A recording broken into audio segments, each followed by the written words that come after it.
Hello hi friends, అందరికీ నమస్కారం. Welcome back to our channel Devika vlogs. ఈరోజు నేను మా ఇంట్లో టమాటా ఆనపకాయ కర్రీ చేశానండి. ఎలా చేశానో చూద్దామండి.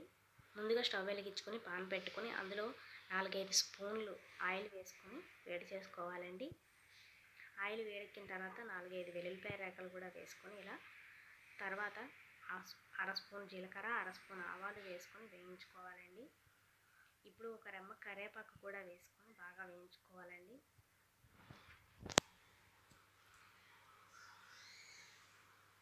ఇప్పుడు మీడియం సైజు ఉల్లిపాయలు ఇలా చిన్న ముక్కలుగా కట్ చేసుకొని వేసుకోవాలి. రెండే పచ్చిమిర్చి ముక్కలు కూడా ఇలా చీలికలుగా కోసుకొని వేసుకోవాలి. ఒకసారి అంతా కలుపుకొని వేయించుకోవాలండి. ఉల్లిపాయలు త్వరగా మగ్గడానికి ఒక పావు స్పూన్ ఉప్పు అనేది నేను వేస్తున్నానండి. ఒకసారి అంతా మళ్ళీ కలుపుకుంటూ వేయించుకోవాలండి. ఇప్పుడు ఒక పావు స్పూన్ పసుపు వేసుకొని వేయించుకుందామండి. ఇలా కలుపుకుంటూ బాగా వేయించుకోవాలండి. ఉల్లిపాయలు మాడిపోకుండా వేయించుకోవాలి. ఇప్పుడు ఒక ఆనపకాయలో సగం అంటే చిన్న సైజు ఆనపకాయలో సగం వరకు తీసుకుని దాన్ని చిన్న ముక్కలుగా కట్ చేసుకొని వేసుకుంటున్నానండి. ఒకసారి అంతా కలుపుకోవాలండి. ఇప్పుడు పెద్ద సైజు టమాటాలను 2 ఇలా చిన్న ముక్కలుగా కట్ చేసుకొని టమాటా ముక్కలు కూడా వేసుకోవాలండి. ఒకసారి మళ్ళీ కూర మొత్తం ఒకసారి బాగా కలుపుకోవాలండి. ఈ కూర అన్నంలోకే కాదండి, చపాతీలకు కూడా చాలా బాగుంటుంది. చపాతీలో అయితే ఇంకా చాలా బాగుంటుందండి.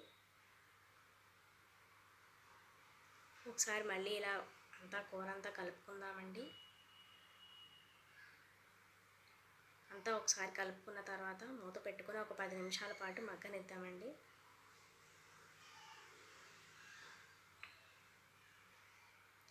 ఒకసారి మూత తీసి చూద్దామండి. కూర మగ్గిపోయిందండి, 70% మగ్గిపోయిందండి. ఒకసారి అంతా కూర కలుపుకుందామండి. ఒకసారి మధ్యలో ఒకసారి మూత తీసుకుని అంతా ఒకసారి కలుపుకోండి. నాకైతే అడుగు అంటేసిందండి. మీరు అడుగు అంటుకోకుండా కలుపుకోండి. నాకు ఉప్పు సరిపోలేదని కొంచెం ఉప్పు వేసుకుంటున్నానండి. కారం అయితే అస్సలు వేయమండి. రెండే పచ్చిమిరకాయలు వేసాం కదా, అదే సరిపోతుంది. ఆనపకాయ కూరలో కారం అనేది అసలు పట్టదండి.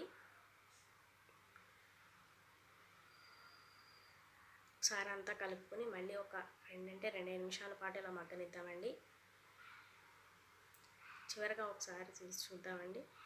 కూర చాలా వరకు మగ్గిపోయిందండి. చూస్తున్నారు కదండి, చుక్క నీళ్ళు కూడా పోయకుండా కూర మొత్తం ఎలా మగ్గిపోయిందో. చివరిగా కొంచెం కొత్తిమీర వేసుకొని అంతా ఒకసారి కలుపుకొని 1 నిమిషం పాటు ఉంచుకొని స్టవ్ ఆఫ్ చేసుకుంటే సరిపోతుందండి. ఆనపకాయ టమాటా కర్రీ రెడీ అయిపోయినట్లేనండి.